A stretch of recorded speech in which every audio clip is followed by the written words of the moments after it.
পাহাড়ের চূড়া থেকে নীল আকাশের বুকে ভেসে বেড়ায় এক নিঃশব্দ শিকারী, ঈগল। প্রকৃতির অন্যতম নিখুঁত উড়ন্ত যন্ত্র। এর ডানার বিস্তার ৬ থেকে ৮ ফুট।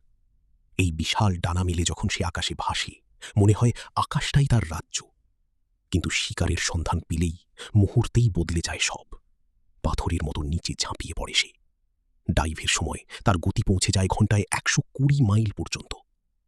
বিবর্তন তাকে দিয়েছে এক আদর্শ শরীর, হালকা ফাঁপা হাড়, কমিয়েছে ওজন, আর ২ চোখের বাইনোকিউলার ভিশন দিয়েছে অবিশ্বাস্য দৃষ্টিশক্তি। কয়েক কিলোমিটার দূর থেকেও সে স্পষ্ট দেখতে পায় তার শিকার। শেষ আঘাতটা আসে তার নখর থেকে। প্রায় ৪০০ PSI শক্তির গ্রিপ, একবার ধরলে আর কোনো নিস্তার নেই। এটাই ঈগল, আকাশের নিরঙ্কুশ অধিপতি।